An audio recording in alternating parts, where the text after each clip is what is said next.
Saya berkat Perlindungan Labele saat ini sedang mengajar di SMK Negeri 1 Sumedemele, dan saya juga sedang mengikuti PPG 4 dalam jabatan tahun 2023 di IAKN aku.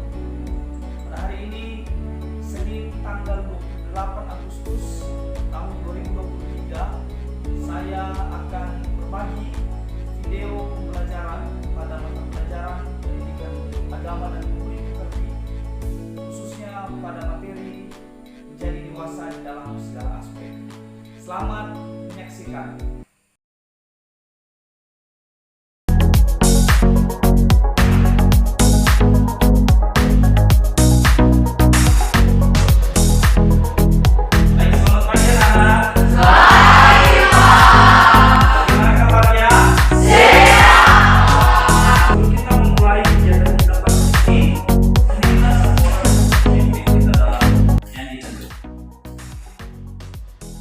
Teman-teman, sebelum kita memulaikan kegiatan pembelajaran pada hari ini, mari kita angkat suatu pujian yang berjudul Hati yang Gembira. 3, ya.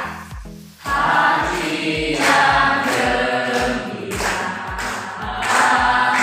adalah obat seperti obat hati yang senang.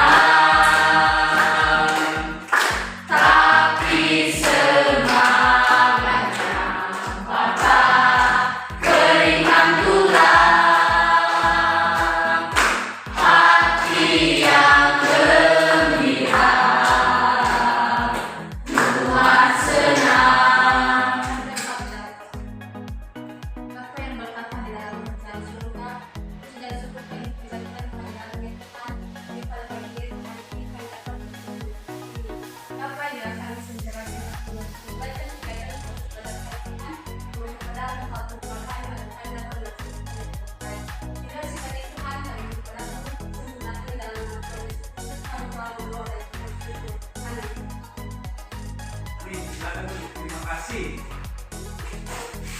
Baik, anak, sekarang saya akan absen. Mohon didengarkan namanya, dijawab ya. Kalau ada, jawab aja Pak. Septi Ceria, Senia Mohati, Besti Kalendita, Lokasi, Jadi Marlina, Weni Asti, Harmoni, Novatus, Julwan. Pada pagi hari ini kita akan melanjutkan materi kita tentang menjadi dewasa dalam segala aspek. Kamu tahu nggak sih, mengapa perlu mengetahui proses bertumbuh menjadi dewasa? Kalian bisa memberikan tanggapan? Ya, silakan. Karena memiliki sikap yang dewasa itu sangat bermanfaat di dalam kehidupan kita dalam menjalani kehidupan sehari-hari. Ya. Ketika kita memiliki sikap yang dewasa atau bijaksana itu, ketika kita menghadapi permasalahan hidup, maka kita bisa mengendalikan perilaku dan emosi kita, sehingga hal tersebut tidak merugikan diri sendiri maupun orang lain. Oke, bagus. Berikan tepuk tangan. Ada lagi? Bisa? Oh ya, silakan ngobrol. Maka kita perlu menjadi dewasa karena kedewasaan itu adalah sesuatu yang dapat menyelesaikan dunia kita ini akan menjadi lebih baik ketika masing-masing sudah dapat menjadi orang dewasa. Oke, bagus. Contoh lagi. Kenapa perlu mengetahui proses bertumbuh menjadi dewasa? Tadi si Vita mengatakan bahwa kita perlu mengetahui proses bertumbuh menjadi dewasa supaya kelak masa depan kita akan menjadi lebih baik. Orang yang dewasa pasti akan memiliki pola pikir yang baik ke depan, bisa membangun masa depannya. Sama lagi dengan apa yang disampaikan oleh Nober ya. Nober menyampaikan bahwa memang tuntutan dunia zaman sekarang harus dewasa. Kalau kita tidak dewasa sekarang di dalam menyikapi perkembangan zaman, maka kita cenderung jatuh ke dalam dosa. Makanya kita harus mengetahui proses bertumbuh menjadi dewasa. Pada materi ini ada beberapa capaian pembelajaran yang harus kita capai. Ayo kita baca bersama-sama. Mengenali pertumbuhan diri sebagai pribadi dewasa melalui cara berpikir, berkata, dan bertindak. Kemudian elemen dari materi pembelajaran yang kita pelajari hari ini adalah ini: Allah berkarya, subelemen Allah pencipta, dan tujuan pembelajaran hari ini. Tujuan pembelajaran yaitu memahami arti menjadi dewasa secara fisik, intelektual, sosial, moral, dan spiritual. Selain itu, anak kami diharapkan dapat memiliki wawasan atau profil belajar Pancasila. Profil belajar Pancasila yang diharapkan dapat dimiliki oleh anak-anak saya di sini setelah belajar Pancasila ini ada 3 ya. Pertama ini, belajar menjadi pribadi yang mandiri. Kau mandiri ya? Kau mandiri? Tidak bergantung pada orang lain. Itu mandiri. Artinya menghargai diri sendiri itu dapat terwujud dalam sikap integritas yang menampilkan tindakan yang konsisten dengan apa yang dikatakan dan dipikirkan. Mandiri. Yang kedua ini, bernalar kritis. Bernalar kritis itu artinya mampu memiliki pemahaman secara cepat dan tepat. Yang ketiga ini kreatif. Selalu berupaya aktif menolong orang-orang yang membutuhkan dan mencari solusi terbaik. Kreatif. Ada ide. Dan ide itu bisa menjadi solusi. 3 profil belajar Pancasila yang harus dimiliki, dipahami oleh anak-anak saya di sini. Sekarang kita masuk pada materi. Materi dan mengajar tentang menjadi dewasa dalam segala aspek. Sebelum saya lanjut, kita lihat dulu satu ayat Alkitab. Dalam Lukas pasal 2 ayat 52. Ada yang mau kita? Ada, Pak.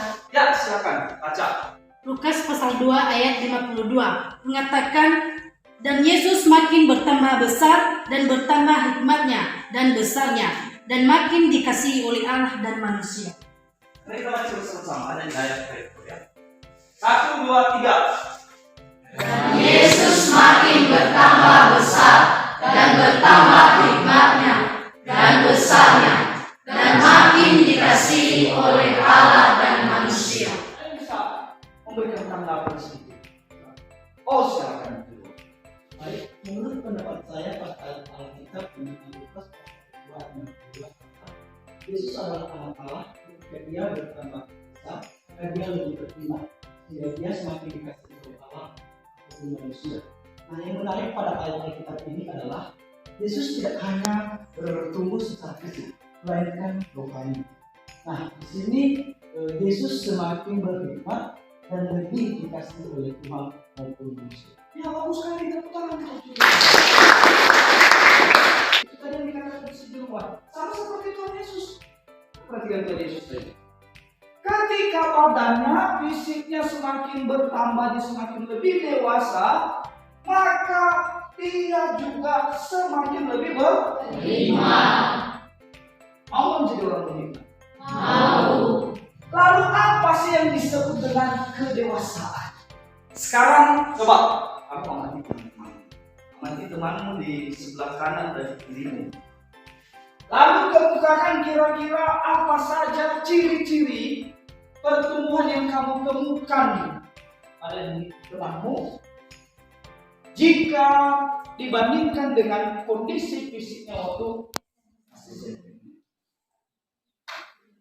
Ada yang bisa memberikan tanggapan? Oke, Dirwan, silakan Dirwan.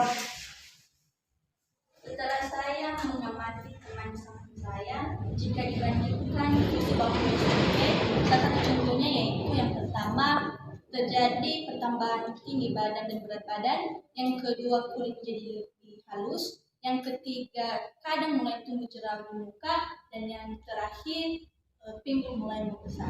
Oh, bagus. Tepuk tangan. Sekarang perwakilan laki-laki. Siapa bisa? Saya, Ya, silakan. setelah saya mengamati teman saya di samping saya, perubahan bentuk fisiknya waktu SMP yaitu terjadi pertama pertumbuhan tubuhnya dan berat badannya bertambah Oke. dan tumbuh kumis dan ada kadang-kadang tumbuh jerawat di mukanya. Oke. Bagus. Tepuk tangan dulu untuk. Nah, di sini kita melihat ada perbedaan kan? Ada perbedaan tadi dengan pertumbuhan atau perkembangan fisik pada perempuan. Ada juga yang sama bertambahnya tinggi badan dan berat badan. Sekarang mari kita coba melihat materi tentang tumbuh menjadi dewasa dalam segala aspek. Coba diperhatikan gambar di layar di depan. Ini adalah proses pertumbuhan menjadi seorang bayi, lalu bertumbuh menjadi anak-anak, bertumbuh menjadi dewasa, bertumbuh menjadi orang tua. Yang kedua adalah kedewasaan secara kognitif. Kedewasaan secara kognitif ini hampir sama dengan kedewasaan berpikir. Yang ketiga adalah kedewasaan secara emosional. Ketika kita mau dewasa secara emosional, hendaklah kita bisa mengontrol emosi. Yang keempat adalah kedewasaan secara sosial. Yang kelima adalah kedewasaan secara moral, karakter. Jadi orang pintar tapi tidak bermoral. Dalam hidup ini, setiap orang diharapkan harus bisa dewasa secara moral. Yang terakhir adalah kedewasaan secara spiritual. Bagaimana kita mengukur seseorang sudah dewasa secara spiritual? Ketika dia sudah memiliki keyakinan yang teguh, keyakinan yang kokoh kepada Yesus Kristus. Dewasa secara spiritual artinya menunjukkan iman yang teguh sebagai pribadi yang percaya kepada Yesus Kristus. Dan hal ini hanya dapat diwujudkan ketika melakukan dua hal. Yang pertama adalah rajin beribadah, yang kedua rajin membaca Alkitab. Mungkin itu saja yang bisa saya sampaikan pada kesempatan ini, pada materi kali ini. Jika ada hal-hal yang kurang dipahami, boleh ya silakan. Silakan.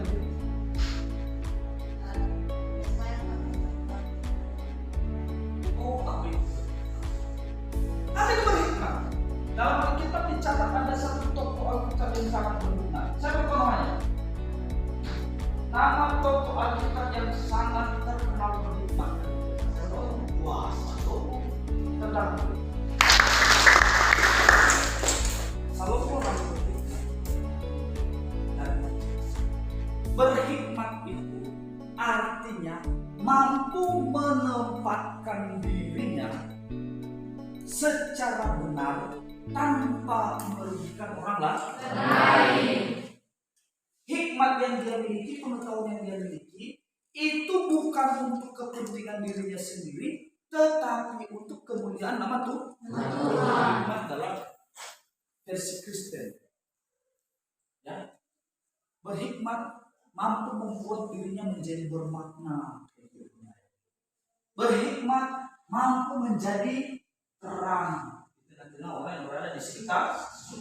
Lihat Salomo, satu kali Salomo ketika memutuskan perkara dua orang wanita yang memiliki ya, ketika dia mengambil keputusan, adakah itu yang diberikan? Justru kebenaran semakin terlihat. Ya, pengertian. Oke, ada lagi? Kalau tidak ada, sekarang kita akan masuk pada tugas kelompok. Saya meminta seluruh anak-anak saya di tempat ini untuk bisa berkumpul bersama dengan kelompok masing-masing. Setelah itu nanti silakan mengerjakan LKPD. Silakan perhatikan nama-nama kelompoknya di atas layar proyektor. Kelompok 1 nanti bentuk kelompok di sini ya. Nama Septi Ceria, Rita Murni, Marjuki, dan Tober. Kelompok 2 Seniamawati, Vesti, Yakalius, Noverman Yako. Kelompok 3 Juan, Nirwan, Marmoni, dan Weni Ati. Kelompok 4 Nobertus, Leri Marlina, Oberianus, dan Sidina. Ada yang belum disebut nama? Ya, silakan. Dalam waktu cepat, paling lama 1 menit. Baik, tugasnya adalah di sini saya sudah menyiapkan LKPD. Nanti ada 4 pertanyaan di dalam LKPD ini dan masing-masing kelompok akan menjawabnya. Kelompok 1 ini LKPD. Kelompok 2, kelompok 3, dan kelompok 4. Sebelum mengerjakan LKPD-nya, jangan lupa dibaca petunjuk mengerjakan soalnya. Ada 4 pertanyaan. Kalau ada yang kesulitan nanti boleh ditanyakan.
mempresentasikan hasil diskusi kelompoknya, dan saya berharap ketika teman-teman menyajikan hasil diskusi kelompoknya, kelompok yang lain akan menyimak.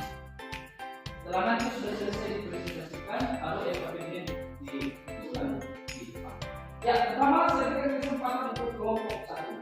Siapa yang bisa mewakili dalam mempresentasikan hasil? Silakan. Terima kasih kesempatan yang sudah diberikan kami untuk menyajikan hasil diskusi. Langsung saja yang pertama yaitu pengertian bersyukur dan pengertian bersyukur dan dewasa. Menurut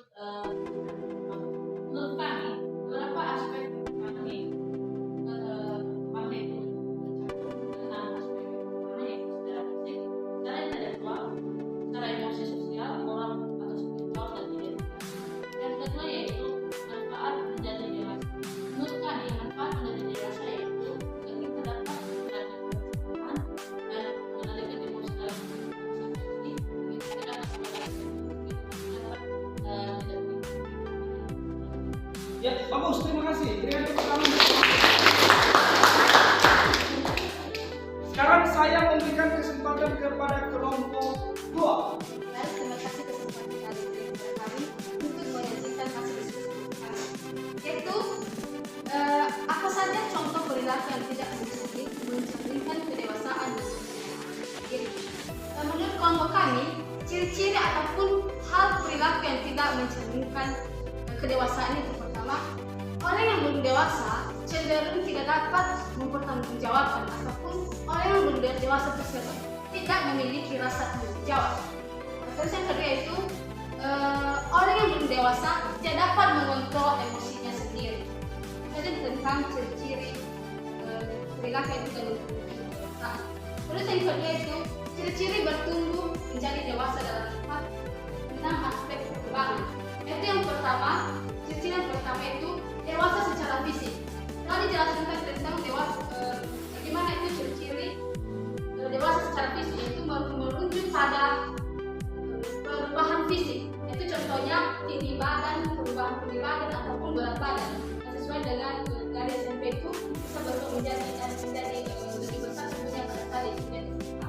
Terus yang kedua itu dewasa secara kognitif. Itu merujuk pada memiliki kemampuan membuat keputusan yang logis ataupun dapat memahami keputusan bersama. Oke, bagus. Tepuk tangan untuk kelompok 2. Iya, mungkin tadi apa yang sudah disampaikan oleh teman-temanmu, baik kelompok 1, kelompok 2, kelompok 3 dan ya kelompok 3. Mungkin kelompok 4 bisa memberikan tanggapan. Ya, silakan. Baik, saya memberikan jawaban dari tentu saja dari hanya dewasa itu sangat perlu dalam kehidupan sehari-hari. Karena sebab kita semakin dewasa, maka kita akan juga semakin lebih. Ya, terima kasih. Berikan tepuk tangan. Wah, belajar hari ini sangat luar biasa ya, sangat semangat. Dan berharap semangat seperti ini tidak hanya terjadi hari ini, tetapi akan terus berlanjut di hari-hari berikutnya kepada pertemuan berikutnya. Sekarang silakan semua LKPD-nya duduk di depan dan anak-anak saya duduk susun barisan, susun bangkunya seperti silakan. LKPD silakan di depan.